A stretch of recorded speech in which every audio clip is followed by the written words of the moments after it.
Greetings everyone. நம்ம daily banking and SSC point of வியூல current affairs questions பார்த்துட்டே இருக்கோம். இன்னைக்கு என்ன இம்பார்ட்டன்ட் கொஸ்டின்ஸ் இருக்கு அப்படின்னு பார்ப்போம். First question, in which country is the Asian wrestling championship 2024 being organised அப்படின்னு கேட்டிருக்காங்க.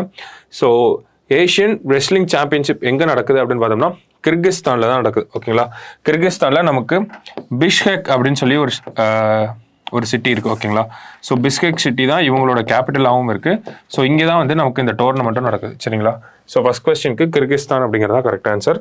அடுத்தது, Ayatollah Ali Khamenei is the supreme leader of which country அப்படின்னு கேட்டிருக்காங்க. ஓகேங்களா, so Ayatollah Ali Khamenei supreme leader அப்படின்னு வந்தாலே நமக்கு எந்த கண்ட்ரி வரும்னா ஈரான் அப்படிங்கிற கண்ட்ரி தான் வரும். ஓகேங்களா, ஸோ சுப்ரீம் லீடர், அதுக்கப்புறம் பிரசிடென்ட் இப்ராஹிம் ரைசி, அதுக்கப்புறம் பிரைம் மினிஸ்டர், அப்படி தான் அந்த ஒரு ஆர்டரில் தான் இவங்க கண்ட்ரியில் இருக்கும். ஓகேவா, ஸோ ஈரான் அப்படிங்கிறதா கரெக்ட் ஆன்சர்.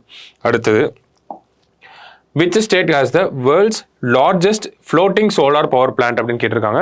ஸோ எங்கே அப்படின்னு பார்த்தோம்னா நமக்கு மத்திய பிரதேஷில் தான் இருக்குது. ஓகேங்களா, ஸோ மத்திய பிரதேஷில் நமக்கு Narmada across the river Narmada நமக்கு வந்து ஒரு ஓம்காரேஸ்வரர் அப்படின்னு சொல்லி ஒரு டேம் இருக்குது. ஓகேங்களா, ஸோ அந்த டேமுக்கு அக்ராஸாக தான் இந்த ஃப்ளோட்டிங் சோலார் பவர் பிளான்ட் அப்படிங்கிறத பில்ட் பண்ணியிருக்காங்க. ஸோ ரீசெண்டாக சம்மர் ரெயின்ஸில் வந்து அந்த சோலார் பவர் பிளான்ட் ரொம்ப அஃபெக்ட் ஆயிடுச்சு. ஓகேங்களா, ஸோ அந்த ஒரு பேக்ரவுண்டில் தான் இந்த ஒரு கொஸ்டின் பார்க்குறோம். மத்திய பிரதேஷ் அதான் கரெக்ட் ஆன்சர். ஓம்காரேஸ்வரர் டேம், அந்த டேம் வந்து நர்மதா ரிவருக்கு அக்ராஸில் இருக்குது. ஓகேவா, ஸோ அடுத்த question, the memoir knife was written by அப்படின்னு கேட்டிருக்காங்க.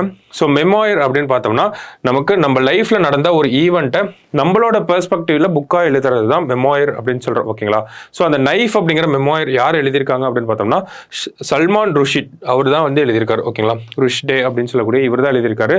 ஸோ இவர் ஒரு கல்ச்சரல் ஈவெண்ட்ல இவரை வந்து நைஃப் வச்சு அட்டாக் பண்ணிடுவாங்க. ஓகேங்களா, அதில் இவரோட ஒரு கண் பார்வை வந்து போயிடும்.